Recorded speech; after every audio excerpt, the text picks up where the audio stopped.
You're tuning in to the Bueno Power Hour podcast.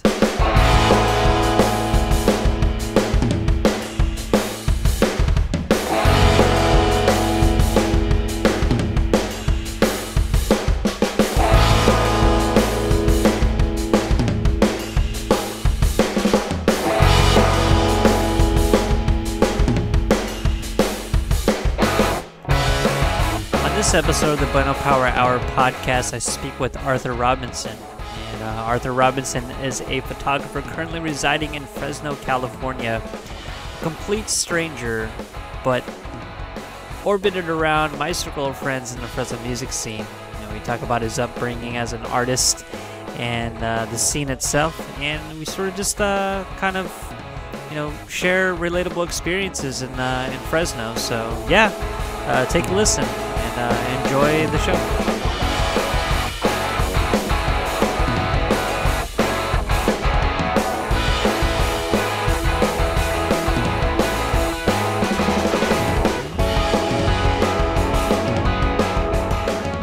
Guys, welcome to another episode of the Bueno Power Hour podcast. I am your host, Arthur Bueno, and on this episode, I have with me here Arthur Robinson, and so I wanted to kind of do something a little bit different due to the fact that Arthur Robinson has been around the orbit of friends that I have. I don't really know him, and this is kind of a cool thing because maybe this would be a good opportunity to actually get to know somebody who is in a different spectrum of my friend circle. Arthur, I actually had a chance to kind of look at your portfolio and to kind of just see like what kind of like imagery you do. So you are mainly doing more like concert photography. Am I understanding this? I think I'm just you Facebook stalk me. Is that what you're saying? Well, no, I mean like your name pops up quite a bit on my friend's feed, and after I accepted your friend request, I saw like your portfolio and stuff, and I was like, okay, this guy does definitely does some good concert photography. Is that how you started? I started in a very interesting way, which is I did the whole kind of film school thing. Okay. And so I did that back in 06. Graduated 04, left. I was born and raised in Fresno, playground, spend most of my days, chill out back. I could do the whole First Prince thing if you wanted. But I did that. So I was like, I pretty much was like Fresno kid, like for 18 years. And then I got sick of it. And so I decided to go 3,000 miles as far as I possibly can from the continental United States from where we're at to Florida in Winter Park. Went to film school for a bit, and then that's where I kind of learned like the technical aspects of like in front of the camera, behind the camera, all that kind of stuff at Full Sail University. And then I came back here, kind of like as a stop, like let me pack up some things and then let me do the LA thing, and that pretty much only lasted like 15 minutes or so. Right. And I came back here with my tail between my legs, and fortunate enough was able to kind of like do local movies and local productions, and which is really interesting because it's like the degree didn't really help with that. Like you do this thing, and like I literally showed up to my first set. And like they were just having like interns. They were just looking for PAs to help out. And it was just like, I just showed up. I called the number and it showed up, and it was like, yeah, you're right. Weak body, yeah, sure. A piece of paper, whatever. Like, right. So, So that was my kind of my weird roundabout way of getting back into things. Okay. Like God laughing at you because you made a plan. And yeah, eventually I was doing that, kind of helping out and doing a lot of media management. Kind of they were using Red cameras, so it was all digital based. So I was just packing up the footage, making sure they actually got the footage and everything's recorded, and backing up hard drives, all that kind of stuff, helping out, kind of like assisting editing work. And eventually I kind of felt like, okay, this is good, but I'm not making the things that I originally left Fresno to do. I'm not making my own projects. And I started realizing quickly that the only way to make my own projects was to have a camera. Right. And so that was the kind of thing. So it's like, I have to get a camera. And then that's kind of what happened. I eventually got a camera. I was hired on by one of my really good friends. Just wanted to do like a documentary, and she had a camera. She had a spare one. And then, it started from there. I was doing like BTS, behind the scenes photos, set photography, all that kind of stuff, while doing like second camera work. And then it took to me, like, I think this is not talked about nearly enough, but like the digital aspects of having like a DSLR and just kind of like knowing that you can make mistakes and you can kind of like experiment, and it's like the pencil eraser kind of thing, sure, as opposed to like film. Right. Like it really helped. It really, like, I think my first 10,000 shots of that camera really took me to like a new direction. And when I came back officially from that dock back to Fresno, like I was ready to do stuff. Yeah. I mean, honestly, like, I started off, I did start off shooting film when I was attending Fresno City College, and an instructor, his name is Tom Halls. He used to head the photography department at Fresno City College, and he got me into learning about how to develop black and white film and such. But I think that the vision that I wanted to sort of establish and start to create did start with doing digital photography first, and I think that, yeah, I'm going to have to validate that in the fact that, like, you were able to basically just try anything and sort of just hone in your craft and, see what works and see what didn't work, without, I guess, busting the bank. And, man, I mean, I shot with, what was your first digital camera? Because mine was the Canon Rebel XT. Rebel T2i. Oh my gosh! So you had what? It was an 18 megapixel camera. Yeah. So that makes me feel so old, man. So the camera that I had was only about 8 to 10 megapixels, and in fact, the funny thing is that I actually had my first digital camera stolen. Because I got jumped by a bunch of thugs at a skate park, and Michael Beale sold me his camera equipment. It was a Rebel XT, and with everything, just the grip and everything, and I shot the shit out of that thing, dude. I shot so many shows, I shot so many portraits, and it served me well. And with that kind of technology, I mean, how many cameras have you went through, like, since you first started? Only a few. I mean, the Rebel was good at, the way I shoot, because I shoot like I treat that camera like a Gatling gun, so I'm going nuts. It only really lasted like about 18 months. Damn. I eventually got 60Ds. To kind of like, I got two 60Ds because I got tired of switching lenses. Yeah. And so I was like gunslinging through the wild west of Fresno, California. So you coming back from Florida from college, and then sort of like out of out of kind of a weird like moment, you kind of got back into creating art. Um, so what are you? Actually, let me kind of go back.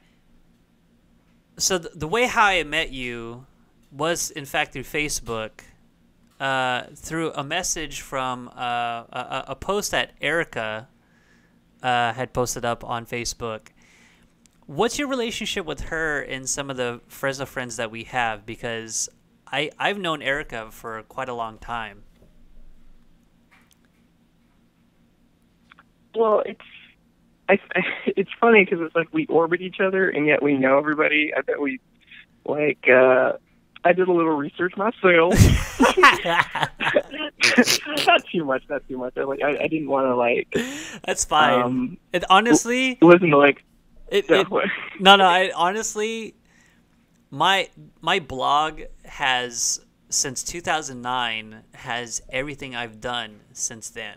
Like my beginnings as a photographer. So a lot of my diary entries are in there. It's pretty crazy. But yeah, go on, dude. It's cool. Well, that's the thing about like, and just like social media. Like my Facebook is literally like from 2006 to now. Like you will like, I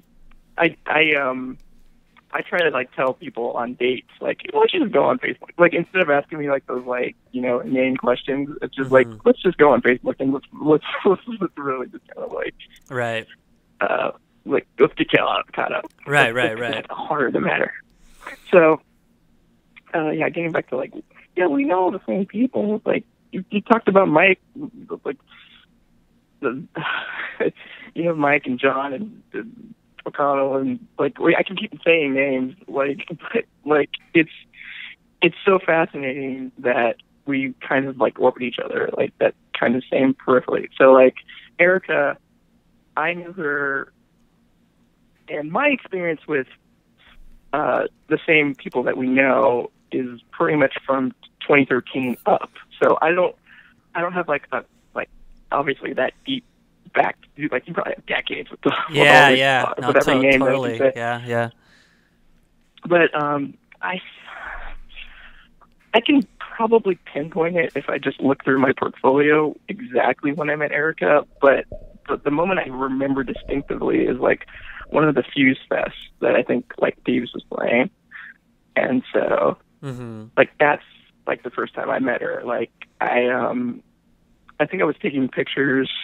Like, just I felt like such a tourist back then doing the local scene, because I was like super like I felt like I was 16 years old, awkward, shy, unsure of myself. Going to these like areas, because I never really went out. I was so introverted. So I never really did these things. The camera became like Linus's blanket. It allowed me to go and have the courage to do more, and put myself out there. So I started taking pictures of her, and I think she like saw me once and like winked at me, and it was just like, whoa. And yeah, it's cheesy, but remember I'm 16. I love it. Oh my god, like I love it so good, dude. And I was like, wow. And yeah, like I like my like my brain kind of like exploded. Like I had to do like a reboot. Yeah, exactly. Well, yeah, I mean, it was so cool meeting all these people. It was like I'm still like friends with like every single one. It's like let's go list some more names, right? And see if we know the same people. Well, so, like let's see, like, Jordan and Daniel, and like literally everybody. Going back to my quote unquote research on you, like I know all the people that you've already interviewed, especially Michael. Well, Michael Beale is definitely. There was something so special about that guy when I first met him, and he was always been that type of person to connect two different worlds together, and I don't know what it is, dude. There was something so interesting about how Michael, like, he brought a lot of people together, especially in the photo community, that people don't really realize. You know what I'm saying? Oh yeah, absolutely. Dude, I didn't even know there was a photo community. I didn't know either. Somebody gave me a camera, and I was just like, it gave me the ability to stand in a place that I never stood before. Sure. Like we make the joke about like seeing Erica, but just the idea of just kind of being like backstage, kind of like doing that kind of shot, being on stage and like shooting drummers because I only had like a 50 millimeter and like I wasn't going to get a decent shot. So right. My problem-solving brain was like, let me just hop on stage, and then people were like, okay with it. Right. Well, that's essentially what what I've experienced, and it's just kind of cool because it sort of segues to what I wanted to talk about and sort of our affiliation with the music scene. And the thing is that any kind of musical act that Fresno had, I think from my experience, they were so welcoming. Because I guess for most of the photographers or artists there in Fresno, when I was living there, they were very like together with it. I don't know if I make sense or not, but like you said, like, okay, going onto the stage and photographing drummers, or getting behind the scenes shots of like local acts that people of bands, local bands that are very popular. I mean, these are things that, I got a chance to sort of experience, photographing. I mean, damn, on the interview with Michael Beale, I mean, he talked about some of the photographers back then that were shooting like these local acts, like Mike Adame from Light Thieves, or Mike Berigian. I don't know if you know who Mike Berigian is by any chance. Do you know him by any chance? Cabin Fire? Mike Bot. That's his like quote unquote like scenester name like years ago. Gotcha. Like him, I mean, he used to like photograph Trevor William Church quite a bit in his beginnings when he was starting Beastmaker. I mean, he photographed Trevor when he was on tour with a Drive Through Records band called An Angle, and that was a trip. You know what I mean? That was insane. How he like got all this like coverage. He documented like sort of the scene at that time. I don't know if all those photographs still exist or not, but I mean, when did you start like photographing the Fresno music scene, if you don't mind me asking? Officially, November 2012. I shot at Fulton 55, which kind of sort of recently opened. I remember literally just walking in and asking I think I asked the bartender first before I asked Tony, the manager, like. And then, like, it was just like, hey, can I shoot this? And I'm like, yeah, cool. Yeah. And, I shot the original Whalers. I shot Irie Sun. It was really interesting. Like, it was just a thing I just did and took some photos. They're all, like, I think there's only, like, maybe, like, half a dozen. I'm not half a dozen, actually, like a couple dozen. They're actually decent, in my opinion, especially to my crazy standards. But it's still like the first thing I ever did, and from there I just kind of kept doing shows, and then met different promoters, different artists, different venues, and it was just kind of seeing how this is gonna go. But wow. I like the spontaneity of it. Like, that was the real thing. It was just, some of it was kind of making up for lost time, because I know, like, this is the first time really kind of seeing local music, actually getting out there and, like, understanding what that is and kind of having that kind of connection to it. And then I'm not just like a listener. I'm actually kind of somehow an active participant. I'm like, or even better, I'm a collaborator. And the moments that somebody's giving me, it's a gift. It's like it's a mutual gift. It's, sometimes I think about Catholicism, like the idea of kind of like Hail Mary, full of grace, about like you pray for her, she prays for you, that kind of weird aspect to it, where it's just we're working together to create something for the greater good, which would be art or what have you. Right. So that's kind of cool, you know what I mean? Like, and you mentioned that you started roughly around 2012, correct? 2012, I really can confidently speak to like 2013 to now, because it's like that's kind of where I feel I picked up some things doing my history, like in the start of January, and kind of learning more about like these guys, which I'm still surprised that Adame was taking pictures. Like Mike Adame? There's certain guys, yeah, because it's just like I'm still shy. Like I'm still not having these kind of conversations with these people, and so like the main reason why I wanted to speak Arthur to Arthur is just because I'm like, you are not only filling gaps in my brain of like you know, the scene and its history, but it's also like I feel like there's new people. There's like I feel like I'm the bridge. So it's like there's the people before me, and then there's the new kids. There's people like I'm trying to remember off the top of my head. I want to give them a little bit of love, like Amanda Noyes and Sky and Island, who are like kind of doing music. They're like specifically concert photographers, and that's really interesting to me because they do like a lot of punk and metal and ska, and they're women, and which is like everybody I name is like all dudes. Come on, yeah. And so that's huge. It's interesting. It's definitely interesting, and like, and you mentioned something that the women.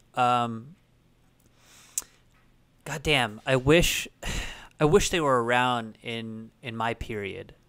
I think they were just developing, and that's why I hold Erica to such a praise, because I mean, I've seen her climb up the ladder as a bassist, as a musician, for many years. And in fact, I met her, I think, around 2006 or 7.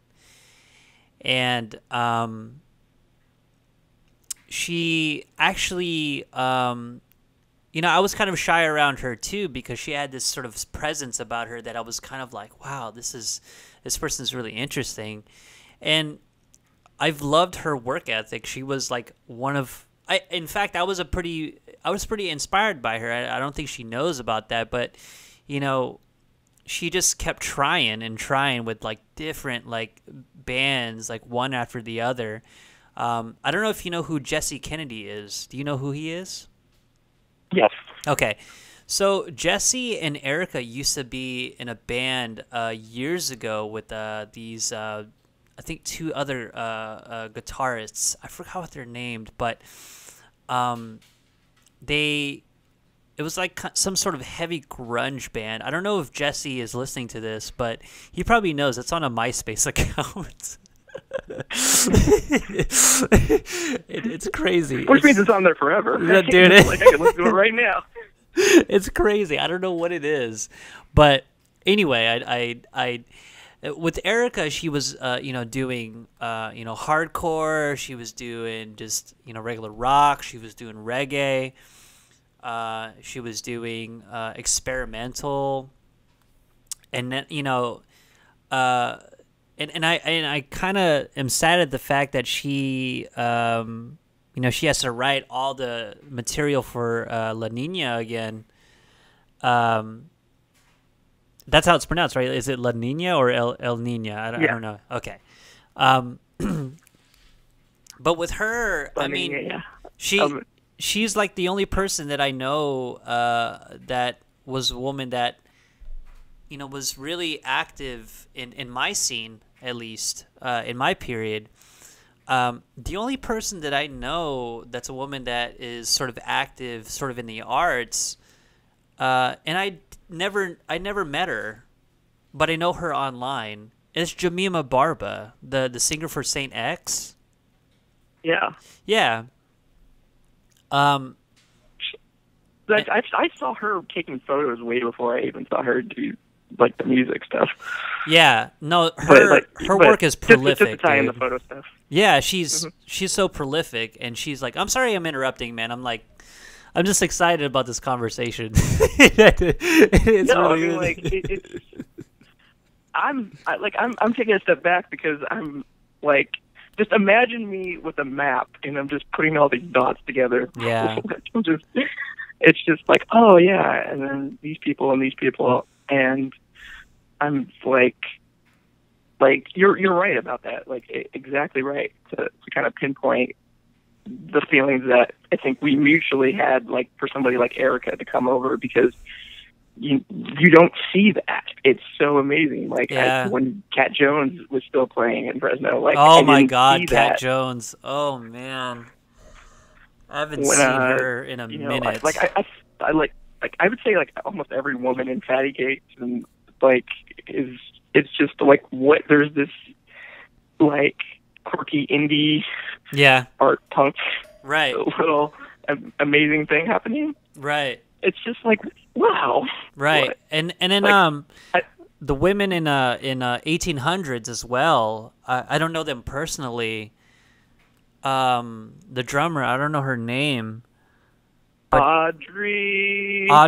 Oh my God. Audrey Johnson. I mean, like the joke is we chant because we do okay. She just did an interview, pretty much letting I think the world at large know what we already know if we know her. It's like she plays 4 bands.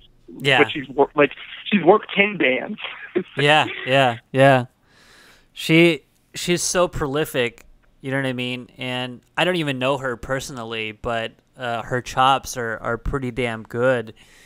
And there's this other woman, like, fronted band called Wallflower, right? Is that the band? Yeah. Never got a chance to see them play live. I've only seen them play on YouTube at the CYC when it was in their last shows and shit. And God damn, dude, you're in such a good spot because, like, to be honest, being affiliated with the scene, I actually started living in Fresno when I was 20, and I wasn't born in the Central Valley. I was actually raised in the Central. I was raised in Lemoore. I don't even know where that place is at. Yeah, that's like 20 minutes away from Fresno. And I actually moved up to Fresno to go and actually make music. And prior to that, I was playing with Trevor. And Trevor William Church was actually one of my biggest influences as a guitarist. And I played in a band with him with Danny, John Quiros. I don't know if you know who John Quiros is. Love the Captive? Yes, Love the Captive. He was my bass player. I think like 95% of the people you're going to name. Like, I think I just don't know. Right. Luke Freeman was my vocalist for Marathon. Brother Luke? Yeah, Brother Luke.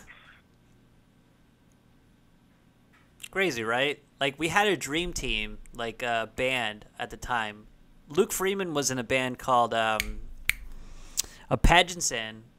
John Quiros used to be in Most Inspirational, had his own project, In the Tower Never Rescued, played guitar for Andy Saldate's band, Bean Dip, when they were active.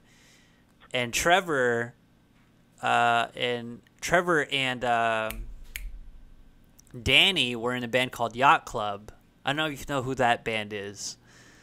Nah, it was before my time. Dude. But I'm really, like, right now, like, I can't wait to listen to the other podcast because this sounds like early aughts, historical. Yeah, no, like, there's a lot of Fresno history. things talk. There's a lot of history. I mean, I was part of it when I feel like when the math rock indie emo scene was just blowing up, and there were so many different like acts out there. I mean, with Mike Adame, I've seen Mike Adame like grow as a musician because I grew up with him as a musician. He was in a band called They Call Me Greyhound with Jordan Soblu, and Wow. yeah, Jordan Soblu's in that band Reptoid. You know about that band, right? Reptoid. Yeah. Yeah. So they played shows together. In fact, I actually used to go to their practices. If you hear the very first song of the They Call Me Greyhound EP, you'll hear someone say "Rollin'." Yeah, that was me. That was me. I think that was me. In the time they were recording that EP, when Jordan was just starting to learn how to record music. You're part of history now.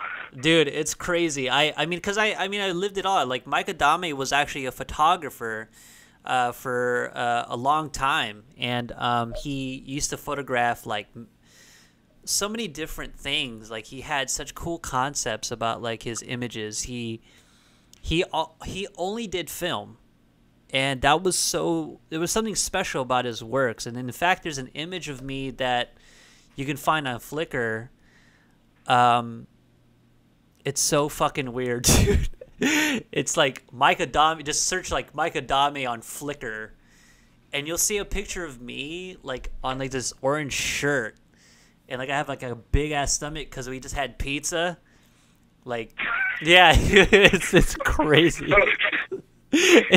I was so fat, dude. It was so good. You know what I mean? But yeah, I mean, you know, just kind of going back to that, you know, or going into the nostalgic, lanes and stuff. I mean, that was part of what I was in the music scene. You know, I was part of it in the band Elmo Marconi when I went in and you know, moved there. I actually purposefully moved to Fresno so I can actually start a band. And I met Colby. Wow. Yeah, I met Colby Tibbett. I met Mike. Sahab was actually my singer for a while. Rico Rodriguez. Yeah, he was actually my singer for the very first Elmo Marconi EP. You know, I used to play with him. We had, you know, we had kind of a rocky relationship right after because we us three, me, Colby, and Mike actually wanted him out of the band for some reason, and you know, I hope this conversation squashes beef with him and I.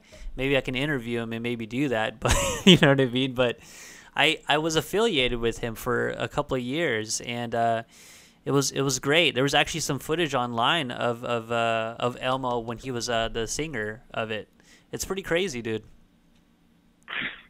Wow. Yeah, it's pretty crazy. I know. I'm sorry. Like I'm just.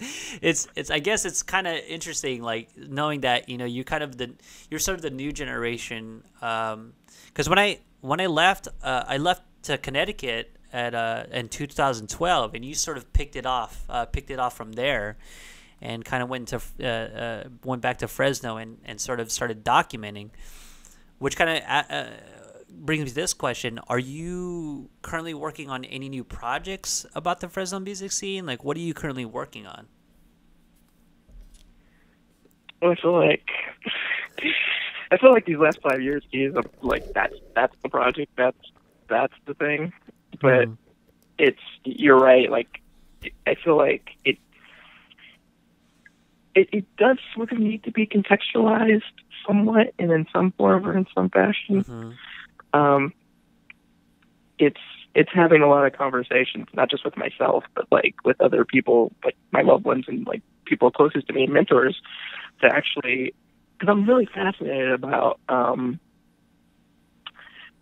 there's, I've never said this publicly before, but like I'm really like, there's a sort of weight and like I want to give reverence to what's happening. Right. And like 5 years is, it's like a lot of time, but like not a lot of time. And like if that somehow makes sense, and like this time's a man-made construct, but I think of it like everything's changing. And I'm watching it change. As a witness, I'm seeing like downtown being revitalized, but I'm also seeing kind of gentrification happening, and I'm seeing Chinatown like kind of on its last legs, and seeing what's going to happen. So like, there's many different aspects to it we can go to. Like, it's. I love talking about the scene because it makes me happy, but there's other like things that I can go deeper in, and I've been having conversations as of late with other creatives, just like asking them like I don't know what like this question came in my head. I think probably the moment I saw that movie Get Out, but it was just like, how many black photographers do you know? I've been literally asking that to like people, just like on a random like some kind of like I'm doing like an essay or I'm doing like a questionnaire. Right. Yeah. But you know, if I'm lucky, somebody will say Gordon Parks. If somebody's being really sweet on me, they'll say me, which is like, that's sweet too. But it's like, you know, there's not really that many. Like off the top of my head, you know, it's, you know, I know like Andre D. Wagner and Andre Laro and, you know, Anthony Together's, but those are I can't even call them contemporaries because they're way beyond what I can do. They're outside of the stratosphere. I'm like the best in the Tri-County area, but like, you know, these guys are like, they're doing national campaigns and all these kind of things. Sure. They're my idols. They're my guys. And yet, like, we're probably, like, I'm 32, they're probably like 36. You know, there's that too. Well, but yeah, what? It's funny how you mentioned Andre Wagner, and maybe you should actually check out Jamal Shabazz too, because he was also a photographer that I kind of sort of look up to. He was a hip hop photographer that you know, documented 80s hip hop, and you know, you're right. I mean, there isn't much black photographers that I know of, and it's kind of unfortunate because, you know, even then, like, they're probably out there, but they don't really get publicly shown. I feel like, you know, colored you know, individuals like myself and you don't really get the kind of recognition it would be with, you know, if you want to go into like that sort of like aspect, like with more of white photographers and such. I mean, that's just how I felt about it, because most of the work that I produce, I mean, it's just really just documents of life. It's not really anything that is so like, you know, like that's such a great photograph, you know, and composition wise, it's amazing and stuff. And that doesn't really, I don't really give a shit about that, I guess. It's more of kind of like, this is what I witnessed, you know what I mean? And I kind of take that away from the body of work that you're creating. And maybe that's something you should really consider, you know, because since you're in the transitional phase of of the Fresno's, you know, downtown area, we're seeing you know, gentrification. We're seeing the scene kind of getting bigger and bigger. The music scene's like, you know, getting more opportunities outside. You have Beastmaker / Haunt, you know, getting international recognition and possibly putting Fresno on the map. You know what I mean? I mean, have you considered this at all as something that could potentially be something, an ongoing project that you could really sort of capitalize on by any chance? Well, Arthur, I think so much I overthink, and so like, there's like, I would say I'm drowning in opportunity because of the things I could do. I mean, not just because of the local music scene, but like the day I turned 30, I looked at myself and I looked at. I'm not necessarily as black as my camera, but I did think about that kind of thing. I thought about like making pieces. Like my first project, like the first one that popped in my head was like, the only magic that I believe in now is black. Like that's like the first, like it's just a dope thing. That's pretty dope. Say, That's hella dope. But like that would probably like, yeah, I would love to do like exhibits like that, and I would love to, because like there's so much pressure and there's so much. I don't consider it weight, but I do. Like, it goes back to, like, that reverence thing, because it's like, hey, guess what? I'm one of the 8% black people in Fresno. So, like, that means something. And there's something to be talked about like that. You know, we give so much love to Audrey, and she deserves every fucking bit of it. Yeah, no, totally. Like, she fucking kills the shit out of that. I mean, she came from the ground up. But that's the thing. She should have had that interview, like, years ago. That's the kind of thing that where I'm talking. Like she had to play 4 bands to receive the recognition of one. You know, that kind of stuff. Right. And so, and I think that way about like everybody. I think that way about like all my favorite artists in the scene. I think about that with like Des Monique and you know, Vishnu Turner, and like people who you don't know, but they're fantastic singers, they're fantastic musicians, they're fantastic artists, they're fantastic people, and it's like giving those guys love. Part of that piece, that awesome piece that I mentioned, was like, how do I put a spotlight on them? How do I showcase black musicians? How do I showcase when I'm doing music? Do I do concert photography? Really isn't genre specific. You can do anything. Yeah. We talk a lot of, like, I go online every day to post stuff, and it's mostly like rock and metal, and it's like, but what about hip hop? And it's starting to emerge a little bit more, and you know, doing those books. Like, what if I started putting out concert photography pieces? Because like literally there's like Shabazz, and then there's like Chimound, and there's a few people who have done like music, like band portraits, just concert photography, Gunther Stahl, like people that I remember, but you know, there really isn't anything like all the books that I bought for my art research, all white dudes. You know? Yeah. And you know, and the guy I always wanted to be was like, listen, I want to be like 4 people. My style is 4 people.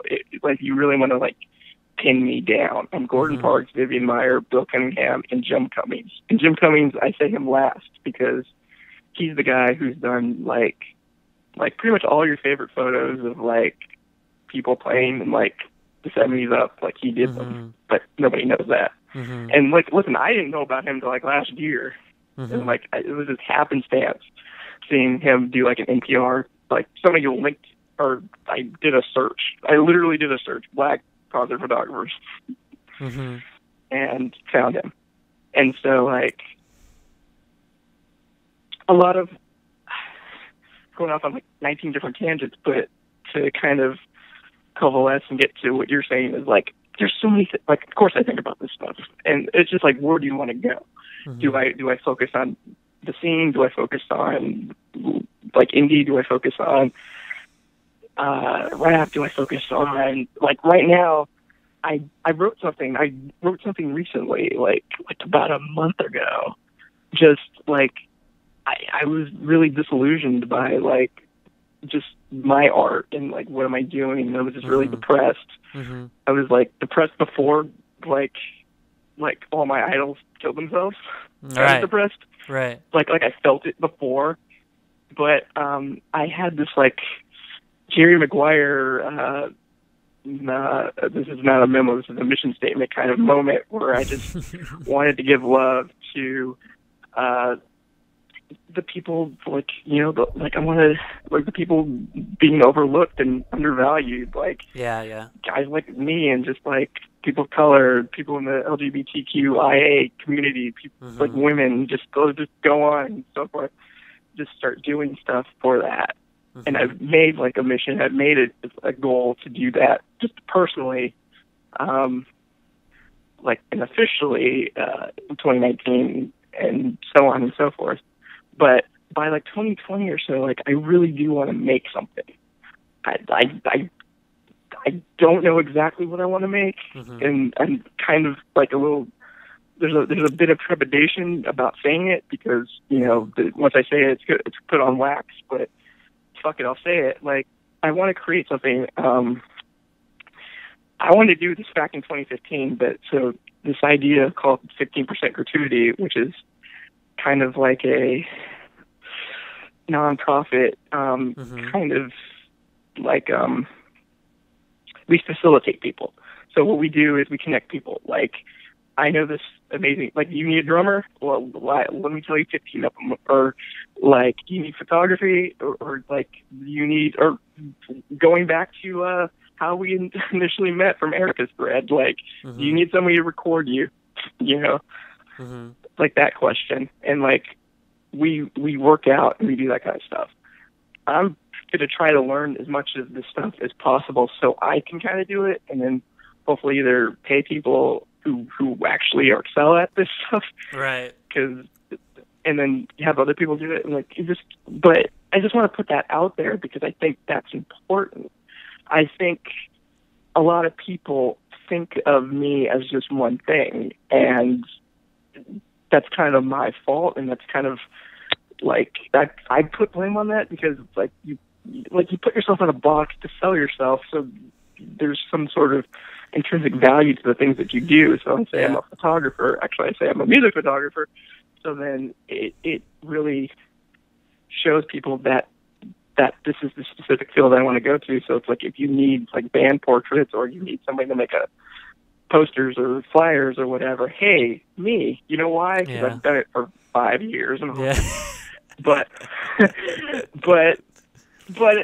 I'm starting to, like, take myself out of that and put, like, creative, put artists, all that kind of stuff, because I have different ideas for so many different things. I keep thinking about, like,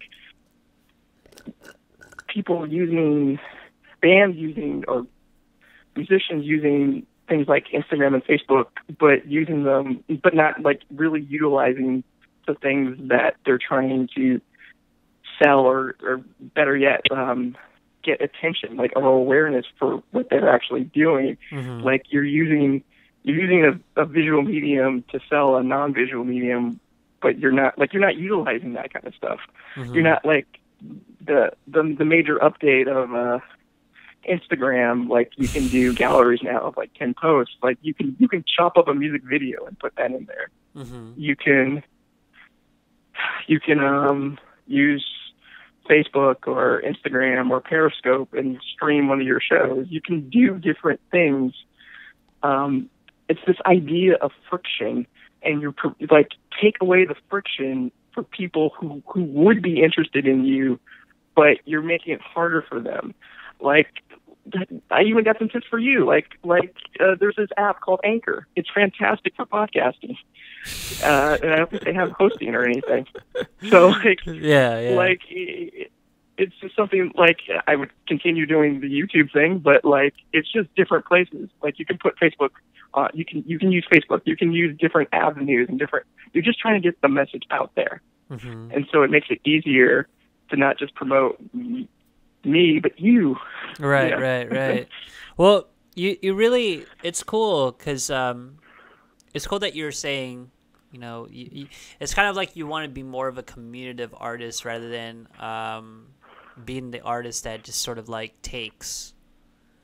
You know, that's something that I, being 32, heading to 33, I kind of understood sort of the concept of my journey in art I think when I was maybe 27 or 28, around there, I think. And I take a lot of influence with punk rock photographers and women, in fact. There's actually a black photographer that I follow pretty hard. Her name is Courtney Coles. Nice. Yes, she's a pretty damn good photographer.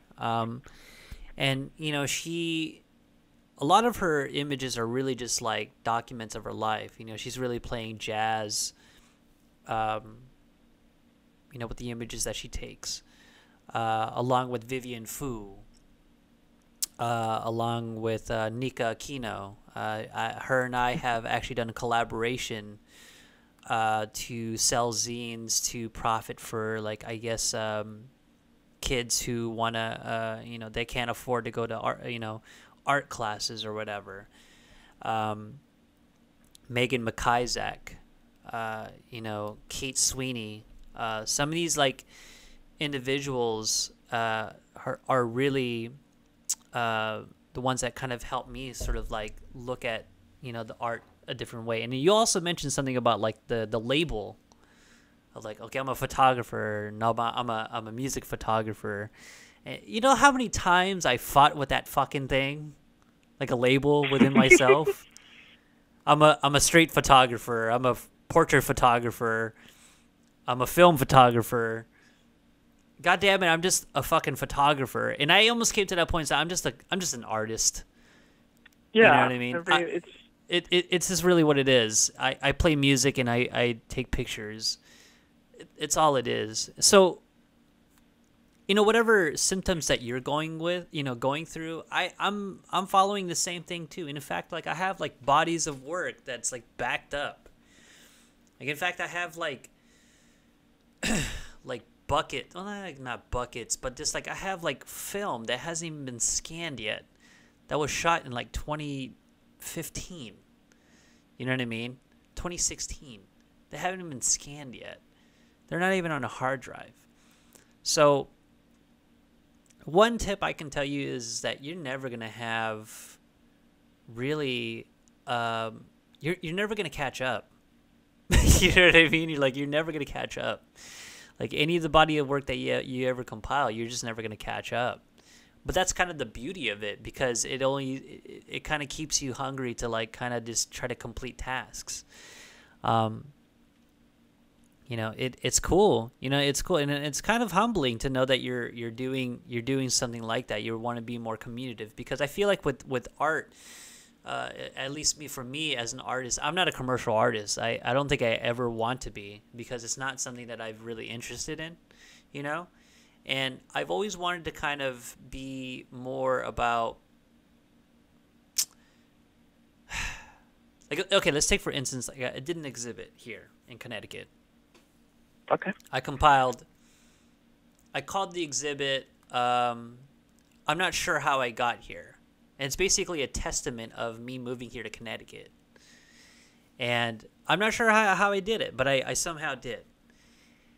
And so with that, I had met people from a job I was working at to people that I had met at a coffee shop that had friends that did art as well. And we all, like, came together and had this big ass fucking party and exhibited our works.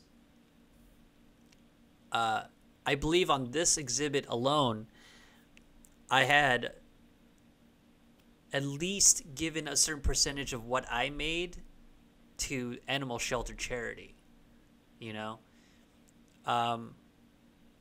Things in that nature, I think that it's what makes art more meaningful, at least for me, because the document of the people, the places, and the things, you know, that's the first step.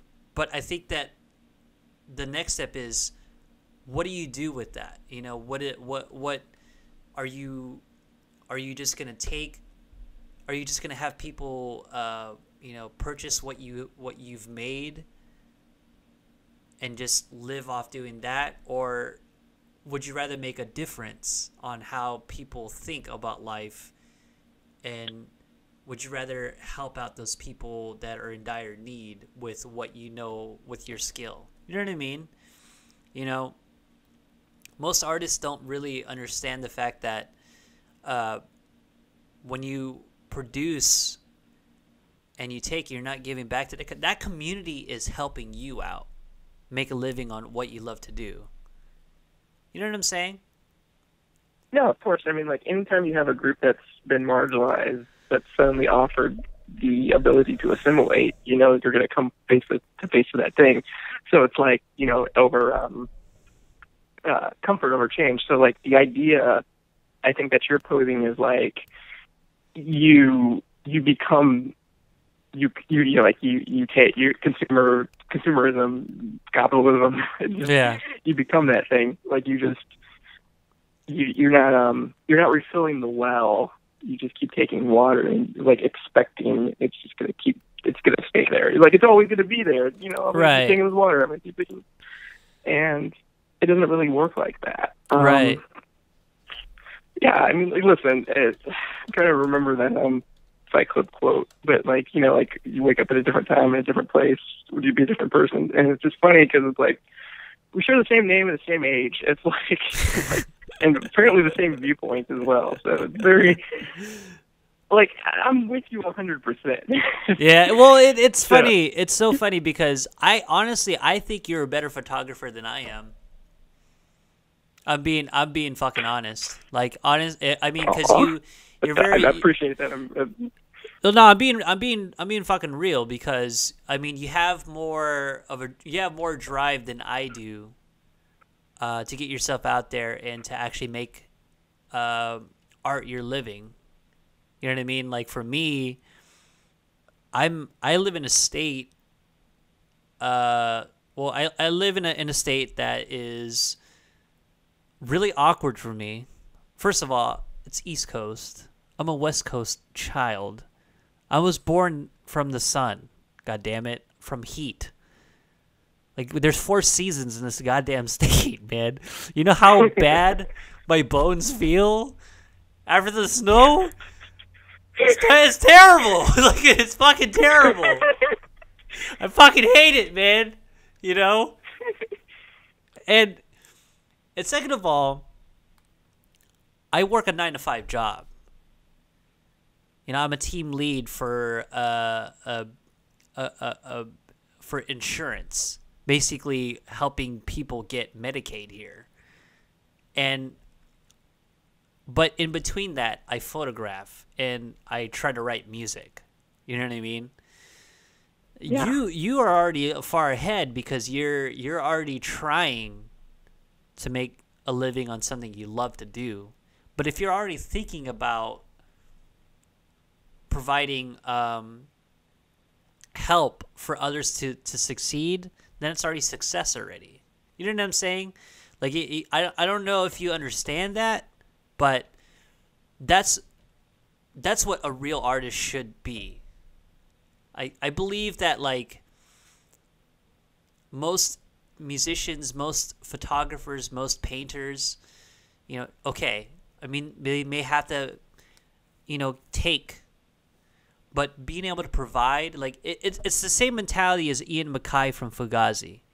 You know, $5 shows, $10 CDs. You don't sell merch at the shows. The whole focus is to bring everybody together to listen to music and to kind of make a difference right after you played a show. It's the hardcore kid way. It's the punk kid way. It's the DIY way. That's what Fresno had. And it still has. And that's why Grizzly Fest happened. That's why all these bands before Grizzly Fest happened. That's why, you know, so many different people, like Trevor. Like, goddamn, Trevor? Like, Arthur, you don't understand, dude. He's been through years and years of, like, trial and error, and he still kept at it. And goddamn it, that's how Fresno people are. They just keep going. They don't fucking stop. They don't die. They never die.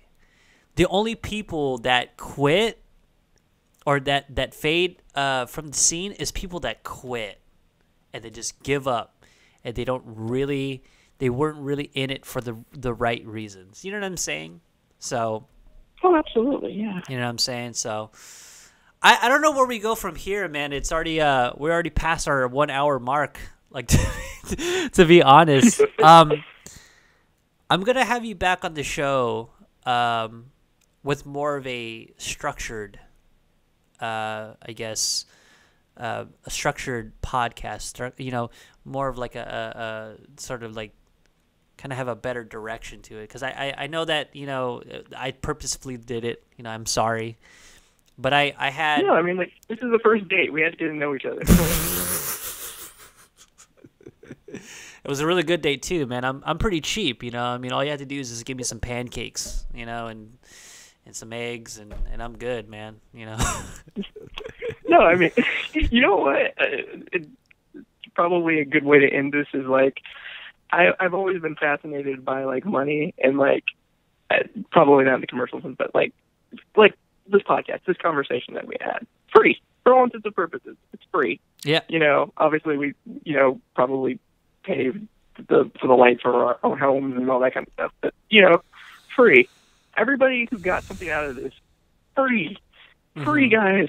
Mm-hmm. You're listening to YouTube, free. Right.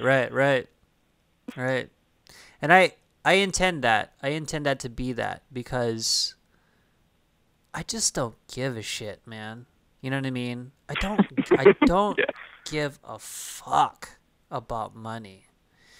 Because one thing that I know is I'm okay with it. I'm cool with it. If I'm contracted for a gig, I'm like, no, you have to pay me this shit if you want this. But I'm more interested in helping people out. Like you. I'm just like you in that sense. I don't really care about the money aspect. I care about, growing community and making a difference. Because this world fucking sucks right now. You know what I mean? And I think that if you are on board with shit like this, then the world is already changing for the good. We have a responsibility, I feel, because now the kids that are under us seek, refuge on what we do. Now the people are so vulnerable. More colored people are being like put into the forefront of art. Like, can you believe like that's happening? That would have never happened 10 years ago. Imagine a hardcore band like Jesus Piece with the black frontman screaming his lungs out. Dude, like, last year I shot a band of brothers, like literally like 3 black men named Radkey, on a tour. And they were just doing like, they're like 70s new wave. 70s grunge. They're just kind of like a post-rock revival. Literally shot a show this month, all women, Grizzly Fest, counter programming to our big Grizzly Fest, but like 5 bands, all women, every single musician woman. Mm-hmm. Like, that was like, I understand the importance of that. And then last year, Fest was kind of like a female-fronted band, kind of like, it's happening. Like, I'm so grateful. I'm so grateful to be alive now. But yeah. I'm so grateful. Like, I think about that. With like the odds of being here and being 400 trillion to 1. Like, just being grateful just to be alive. Yeah. Where, like, I'm not just to do the things that I'm able to do. That in and of itself is profound. Yeah, it definitely is. Well, that's pretty much. I guess we can just end it from there, man. You know, on a good note. Yeah. And before we go, is there anything that you want to plug? Any works that you're working on by any chance? I want to plug. Before I plug my stuff, I want to plug this Femme and Fury tour that two of the 5 bands I just shot recently did. They're Fatty Cakes and the Puff Pastries, and then Squid Ink, which is this new radical punk revival. Like, that is, I can't believe I almost ended this without mentioning them. Like, they're led by Amber Williams, Femme Noir, that's her handle. Like, it's like Slater Kinney came back with some awesome black queer musicians behind them. It's like fuck. Like, that's what I'm excited about being alive for. It's like so they're going on tour. They have a GoFundMe, just Femme and Fury tour, and add those band names as well, and then you should be able to find it. But me, you know, I've been working on, like, it's I have nothing really special planned at the moment. I'm getting some stuff lined up. I'm talking to printers and stuff about starting to print stuff. I want to do a couple shows in the fall. Once they're up, I'm hopefully to be back and we can do a follow-up about those things. But if anywhere you want to find me, it's Art with Words. Like, it's artwithwords.com, and then it's Art with Words on all social media. I got it early. It's uniform. You can't miss it. It's Art with Words, all one word. Awesome, man. Hey, man, I just want to say thank you for being a part of this podcast. And, you know, I know that we're complete strangers, but it's good to know that, you know, we're perfect strangers. Perfect. No, seriously, this is a really fun podcast, and I can't even. I'm glad that we kind of improvised on this. But yeah, I'm definitely gonna have you back on. There's so much more we need to talk about. Maybe even like kind of tell you about some of the history between me and you, and like what we've kind of witnessed. You know, we were around these circle of friends. So, Arthur, thank you very much. Yeah, I'm happy to tell you about what's happening in the present. Yeah, thank you. I'm really glad about that. So, hey, that's pretty much it, man. I guess I'll see you later, man. Take care, brother. All right, take care. And that does it for this episode of the Bueno Power Hour podcast. I just want to thank Arthur Robinson. It's so weird saying Arthur. You know what I mean? So that's my name. Anyway, I just wanted to thank Arthur Robinson for joining me on the improvised conversation. You know, most of the conversations I've had so far with these individuals have been slightly improvised, but it was so cool to kind of like talk with somebody that has a different spectrum to my world, and it's amazing. You know, and I hope to meet him soon and have a cup of tea, coffee, you know, go on a man date. Yeah, we'll see. Arthur, keep going, man, and don't give up, because if your vision is the way it is up until now, I think you're gonna do great. Thank you guys for tuning in. I'll see you in the next